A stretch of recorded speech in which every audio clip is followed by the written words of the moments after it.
Hi, I'm Randy Robinson. Welcome to Life Today Live. We have another great discussion, so you guys jump on in here wherever you're watching: YouTube, Twitter, Twitch, Periscope, even Salem. Well, Salem's on a delay, so you guys can't chat live, but you can at least watch and share this. If you're not following or haven't liked the page, do that so you get notifications for more great interviews. Today's guest, live with me right now on Skype, you will probably recognize. Todd Starnes was on Fox News for many, many years. He's been on radio programs across the country, nationally syndicated columnist.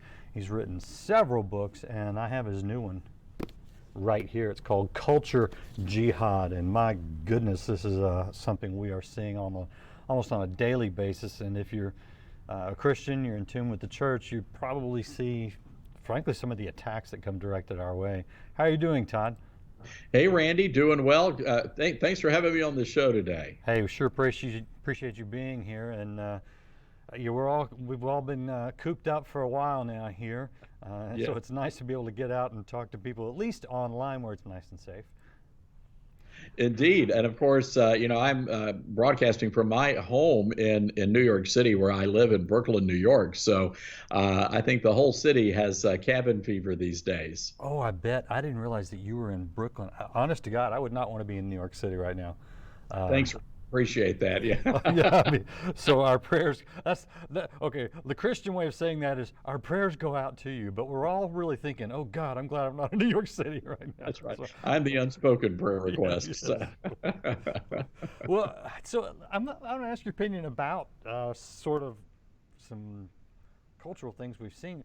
What do you think about pastors getting arrested because they're holding church services in defiance of local and state orders? So this is really fascinating, and it's a bit ironic. And when I wrote the book, I actually created a fake Associated Press news story. So I actually intentionally wrote a fake news story to set the stage for what the country would look like, say in 30 or 40 years from now, if we allowed the left and the secularists to take over. And one of the paragraphs, I actually wrote about how there was a time when pastors and their churches were shut down and they were thrown in jail for preaching the gospel. And it's ironic that the book that was published in October, 5 months later, here we are talking about that very issue. So I think this is just a weird time in American history, Randy. And I think there really are two issues here. First of all, it is true that law enforcement around the country have been cracking down on churches. They've been telling the churches that they are guilty of violating these social distancing orders, and they're not allowed to have corporate worship, gatherings where a lot of people are around. Here in New York City, our mayor, Bill de Blasio, went a step further. He told churches and synagogues that if they continued to defy the orders, that he would instruct the police to go in, break up the meetings, and then he would permanently close the buildings, which is it's unconstitutional. And then, of course, the story down in Florida where you had a pastor of a Pentecostal church, a very large church. They were meeting, and he got hauled off, literally hauled out of his home in handcuffs because of reckless endangerment to the public, or reckless engagement to the public. And I thought to myself, the only person guilty of being reckless is the sheriff of Hillsborough County in Florida, and he's guilty of being reckless with the United States Constitution. Yeah, well, in that particular case with Rodney Howard Brown, I would see how a fine could seem to send the message or something like that. But is that fair? Because it's not that they're coming down on people preaching the gospel. A few people gathering in a home, like a home group or Bible study. It's the large gatherings that is a health risk. So is it really, infringing on religious freedom, or is it a necessary thing during a health crisis?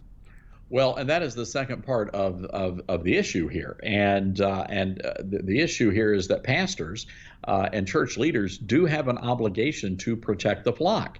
And I think that these large gatherings unnecessarily put people at risk. Yeah. So Look, in our modern society, we have great resources that where we can have church online, we can move things, we can do a drive-in church, for example.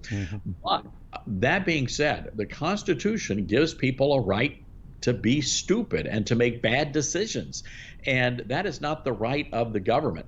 And that is my concern, is when the government comes in and says, not only can you not worship, we're going to charge your pastor, we're going to put your pastor in jail, or we're going to shut down your building permanently with a building inspector. That is an overreach by the government. And I think at that moment we have to stand up and say, hey, wait a second, we need to rethink this. Yeah, no, I agree with you, 100% agree with you on that point. And just to play devil's advocate, to use the term loosely, I'm not advocating the devil. What about beaches or some of the other gatherings that have kind of happened? I mean, Mardi Gras, a little bit of a different thing, but.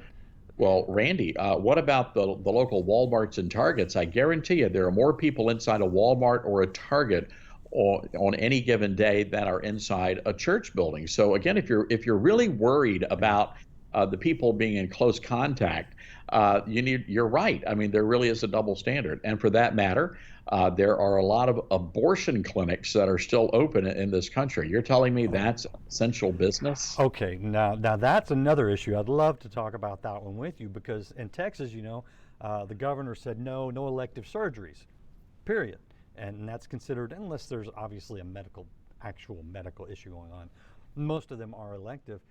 But a judge in Austin overruled it and said, no, they can do those, which I'm going, okay, first of all, medical resources, social distancing, elective operation, why would abortion help see if I'm having some difficulty for real logical reasons. Why would it be necessary to preserve medical supplies, eliminate close contact, and not do unnecessary things, but yet an abortion would be allowed, and these other things, we're trying to save lives. We want to save lives. Right. And the number of lives lost to the coronavirus, hopefully, doesn't look like it will eclipse the number of lives lost to abortion. Well, that's a fair point. And again, here you have a situation where they're calling on people to secure and preserve all of those medical supplies, which could be used to save lives. And in fact, they're being used to take lives inside these abortion clinics. So it is a troubling thing. But beyond that, you have attacks on the Second Amendment, where you had the sheriff in Los Angeles County who had to walk back an order. He declared that gun stores were not essential businesses and ordered them to be shut down. You've got the governor of Virginia trying to implement similar crackdowns. And so I think we have to step back and understand what's really going on here. And I write about this in Culture Jihad, How to Stop the Left from Killing a Nation, is that when you start cracking down on our foundations, and I believe our foundational freedom as Americans is religious liberty. That's the bedrock freedom. When you start taking cracks at that, then every one of our freedoms comes under attack. And I believe that's what we are seeing here with not just the Second Amendment under attack, but freedom of assembly is under attack right now as well. Yeah, definitely. And let's get to some of those broader issues than just everything that's been happening lately with the coronavirus. Because it's not like these things suddenly popped up. Like a virus. This virus has been ongoing for many years now. Why do you think that the left seems to, I don't know, do they hate all religion? Is it Christianity in particular? Is it a certain brand of Christianity that they seem to hate? I mean, am I just looking through my own lens here, or is there something real to that? The answer is yes to all of your questions. Okay. I really do believe that the left has a problem with the Almighty. Several years ago, I was, back when I was a reporter at Fox News, I was covering the DNC convention in Charlotte, North Carolina. And that was fairly infamous in religious liberty circles because that was the year they tried to literally vote God out of the party platform. And I remember sitting there watching this thinking, my goodness, what is happening here? And that really started me on this journey to start reporting and really researching heavily on this issue of religious liberty. And I really believe it's a very simple explanation. The reason why the left has an aversion to God is because they believe they are God. They believe that man was created in their image. And again, when you are a person of faith, when you are a believer in Jesus Christ, your allegiance is to the Lord. You are a follower of Christ. You're an ambassador for Christ. And that's a big problem for the left because they want people to be dependent upon big government. They want people to be looking to big government for the solutions to the problems in their lives. And that's why I believe ultimately they have to eradicate religious liberty in America before they can ever begin the full-on assault, which is going to be on the United States Constitution and the Bill of Rights. Yeah, well, it seems like some of them have already jumped the gun on that one, because there's some definitely unconstitutional things that go on. What examples from the last 2-3 years jump out to you as really red flags, something we should take notice of and be concerned about? Sure. Well, I wrote another book before Culture Jihad. It came out in 2017, right after the inauguration. And I wrote in that book that the bigger story coming out of the 2016 election cycle was not necessarily the election of Donald Trump. I mean, that was a huge, huge thing. And it was like, a nuclear bomb going off in our nation's capital. But I thought the bigger story was the rise of socialism in America, and specifically inside the Democrat Party. And so anyway, here we are just a couple of years after that book came out, and you have the Democrat Party basically being taken over by radical socialists. And you might think, well, Bernie Sanders, he's just an old curmudgeonly kind of a guy. No, he is a de facto communist. And I tell the story in the book about Russell Vought, who is a Wheaton College graduate, an evangelical believer, and he was being really interrogated on Capitol Hill in a Senate committee hearing, and he was being nominated to head up the Office of Budget and Management. And Senator Bernie Sanders began grilling Russell Vought. This video went viral.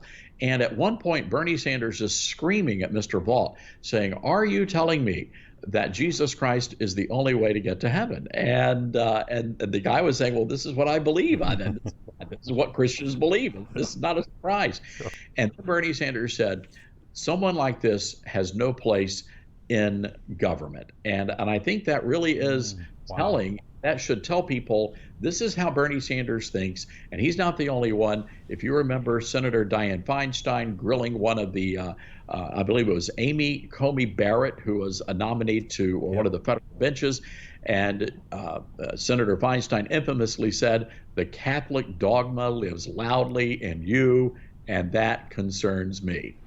Well, and she should be real concerned because I expect her to be on the real short list of next Supreme Court appointees. Is that still a thing? Do you know?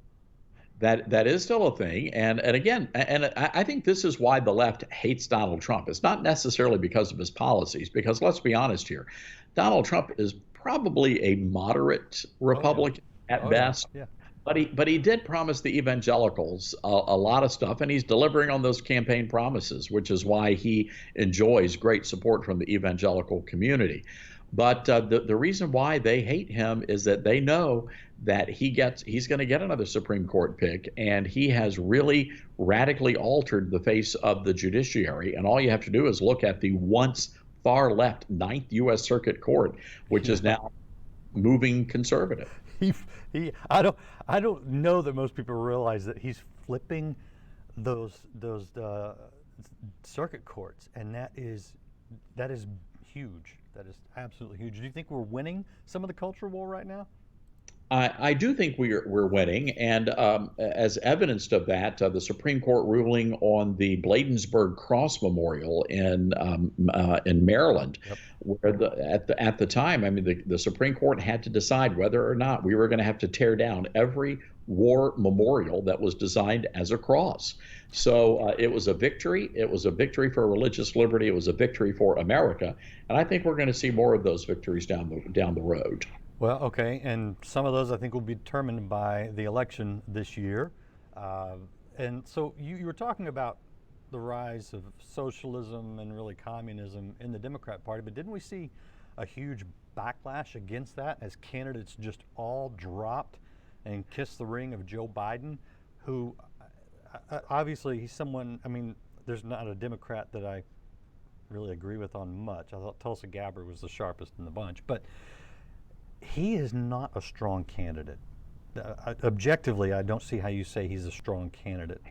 But was that not just a desperate move to shut Bernie down? I'm not sure Bernie knows I'm sorry. I'm not sure that Joe Biden really even knows that he's running for president. Well, yeah, he won the Senate in North Carolina. Yeah, it's really unfortunate, and it really is sad. Clearly, the former vice president is suffering from something, we don't know what, but he is just not altogether there. And I think we have seen this time and time again. I don't think Joe Biden is going to be the nominee. Oh, And wow. I think this is a big problem for the Democrats, and they understand it. That's why there's a lot of talk about having Governor Andrew Cuomo drafted, because keep in mind, Biden has already won all these delegates, so Yeah. it's not like he can just drop out and somebody else can hop in. They will have to draft someone at the convention if Biden decides, you know what, at the end of the day, I'm not going to be able to do this. But the bigger question here is, what about Bernie supporters? You see, they can't win without Bernie's folks, which is one of the reasons people believe that Donald Trump won in 2016, is that Bernie Sanders supporters felt like they were robbed, which they were, and they decided to either stay out of the race, or some of them just voted for Donald Trump out of spite. Hmm. Well, it'll be interesting, assuming that they actually get to have it in Milwaukee, to see what happens. I don't know if you saw the meme that went around that said, you know, Joe Biden, if he wins, or Joe Biden will select Hillary as running mate. That way, if he wins, and within a month, they can declare him mentally unfit, and boom, Hillary's president. And you know what? As humorous as that could be true. That's how scary that is. By the way, I follow the Babylon Bee. Do you watch the Babylon Bee at all, Randy? Oh gosh, actually, I know the owner. Yeah. There was a great Babylon Bee headline the other day. Joe Biden releases new podcast on vinyl. sad but true.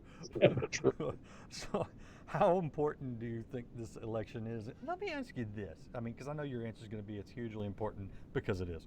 But let me ask you this, because you're talking to some people right now who are Christians. Many of them would consider themselves in the evangelical side of things. But even those who aren't, I mean, they're Christians. They love Jesus, okay? But they don't like Donald Trump, his personality. You get into the policies, they're probably on board with as many as they are of any other Republican. But the personality of Donald Trump rubs a lot of people, especially women, really wrong. What do you say to them when they struggle, whether it's almost not a decision of whether they're going to vote for a Democrat or Trump, because they're not going to vote for pro-abortion movements and gay rights and a lot of things they oppose, but it's almost a decision of, do I even vote or not? Yeah, you know, I've heard from a lot of those folks, and they're very mean and nasty, to be honest with you. They are judgmental. Quite frankly, I think they're modern day Pharisees. It's not so much that they oppose Donald Trump. They think there's something wrong with you if you do support Donald Trump. And I've been called out by a lot of these folks. Look, here's my take on all of this. Back in the day, I was a fierce opponent of Donald Trump. I was supporting Rick Perry initially. Good man. Then after that unfortunate debate, when we found out he could not debate, I ended up going, I think it was Huckabee, and then I ended up with Ted Cruz. Ted Cruz was my guy going into Cleveland, Ohio, and then that didn't work out. So, you know, I took a chance. He made a lot of promises to the Christian community, much like a lot of other Republican presidents have done. And I have to tell you, Randy, I was incredibly surprised because this man actually delivered on campaign promises that not even Ronald Reagan or George W. Bush, and certainly not George H.W. Bush, delivered on. But the overarching question, and I get it, I understand the question you're asking. I just don't understand what these people are wanting. And it really does sound to me like they're nitpicking, because a lot of these folks were either closet supporters of Barack Obama or they stayed silent, during the Obama administration. And I believe if you're going to, I mean, we're not even allowed under Scripture to judge people. But if you're gonna judge character, okay, well, let's put Donald Trump up there with Barack Obama. Really, you want to have that contest? I just don't see how that adds up. Yeah, I hear you, because you're right. When you start comparing them to others, everyone's got their faults. I think it's the arrogance at which we could call swagger. It's kind of funny because the people that know President Trump, like my dad, and the person they tell is not always the vibe you get on TV, because he does have this kind of New York kind of swagger, which if you're from the South, you automatically assume everyone from New York is an arrogant jerk, because there's sort of a cultural divide there, frankly. And there's just, I don't know, my response to people who are struggling with that is, are you voting for personalities? You're voting for policies, because then it's a no-brainer. And if we want to continue down a very positive road on every front, it's an easy choice. Yeah, I mean, look, I think it is an easy choice, and it was an easy choice for me. And the fact of the matter is that many of these never Trumpers have some serious ego problems, and they are self-righteous. Yeah. And I hate to say this, but they can't bring it upon themselves to give this president credit for anything he does. Yeah. So I just don't get it. I mean, what was the alternative here? The alternative was Hillary Clinton. And you're telling me that we would have been better off as believers, with our policies and the things we care about with the Hillary Clinton administration? I just don't think so. Yeah, no, it's not so much the never Trumpers or those. I know what you're talking about. Rick, what's his name? That's on CNN that tweeted "be infected" for Melania, which is just horrible.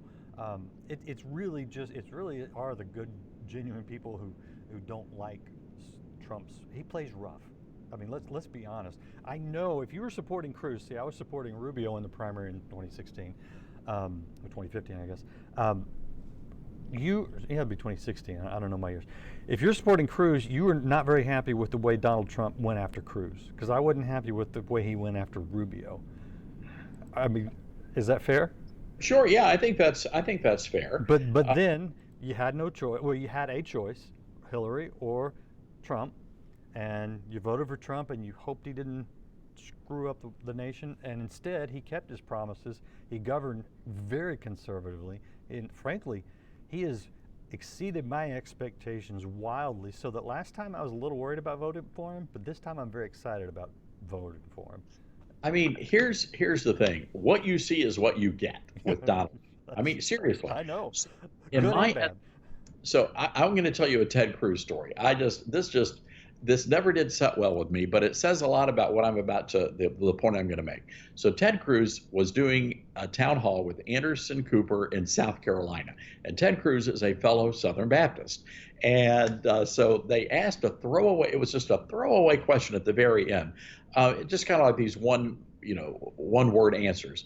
And they said, what's your favorite drink? Now, as a good Southern Baptist, from Texas, you would expect to say, well, Anderson, I love sweet tea, a nice cold glass of sweet tea. Right. And he said, well, Anderson, I'm a Scotch man. And I fell out of myself. I'm like, wait, what? What is a good, and again, look, I'm not going to get into the whole teetotaling thing, but, right. Baptists by and large don't imbibe. My mother wouldn't even let us drink grape juice past the expiration date, Randy. She was very concerned fermentation might set in. But the point is, you- uh, at that point you're like, well, wait a second, what else, what else don't I know about Ted Cruz? And it's just a silly thing. But the point is, with Donald Trump, what you see is what you get. Right. And I appreciate that, and I think a lot of people in this country respect that. And that's why I think he's going to get reelected in a landslide. Yeah, frankly, I hope you're right. All right, we're talking to Starnes, in case you jumped in late, author of the book Culture Jihad, and several others. Let's get back to the book for just one second. And what is maybe something in your research that you ran across that shocked or surprised you? Was there anything that jumps out? One of the things that surprised me was the Generation Z, which is coming up behind the Millennials, and these are young people that are already in college, maybe starting just now starting to get married and start their lives. It seems to me that they are more conservative than the millennials are, and I believe one of the reasons why is they have seen how the millennials have conducted their lives, and many of them, I hate to say it, Barack Obama told every millennial in America, keep in mind the millennials were in high school and junior high during the Obama administration. He told every single one of them, you got to go to college. If you don't go to college, there's something wrong with you. So all of these kids went out there, they've got these high dollar degrees, they can't get jobs, living in their parents' basement, and it's always somebody else's fault with this. I mean, not by and large, but this is, it's an unfair statement to say, but millennials by and large are the entitlement generation. And I think Generation Z says, geez, Lou, I don't want to be like that. And, they're much more conservative. Interesting observation. I've got two children in each of those two generations, and that's interesting. What is your outlook for the culture jihad and the culture war it's been gone and it's been going on for years, decades?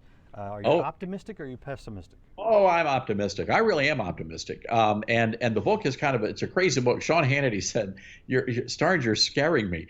So I have to tell you about the book. He goes, Starnes, the Capitol is on fire, and what are you trying to do here? So I told the art director, I said, when they were putting the book cover together, I want you to imagine a Joel Rosenberg novel. And I said, that's what I kind of want the cover of the book to look like. And so I think they really delivered on that. But Yes. but then the words culture jihad, people are like, what does this mean? So look, many years ago, the Islamic radicals, when they went back into one of the countries in the Middle East, they invaded the country. I was watching the documentary on 60 Minutes, and I noticed that the Islamic radicals, when they would come into a country, they would immediately target the cultural sites, the museums. They would burn the paintings and the books, and they would turn the statues into rubble. And I realized that this was right around the time of when they were tearing down all the Confederate statues, and there was a big controversy over books like To Kill a Mockingbird and Little House on the Prairie, and they wanted to ban those books. And I thought, my goodness, this is what's happening in this country. And so it's a bloodless jihad, but it really is a jihad on the culture itself. And the ultimate goal, the end goal of this jihad by the left, is to create socialism. That's what it's about. And we defeat them how? We defeat them by engaging in the political process. Adrian Rogers, one of my favorite pastors, delivered an incredible sermon back in the 1990s on Christian citizenship. And he said that Christians have an obligation as citizens to be a good citizen and engage the political process. Get out there and vote, get involved in your communities, and have a voice.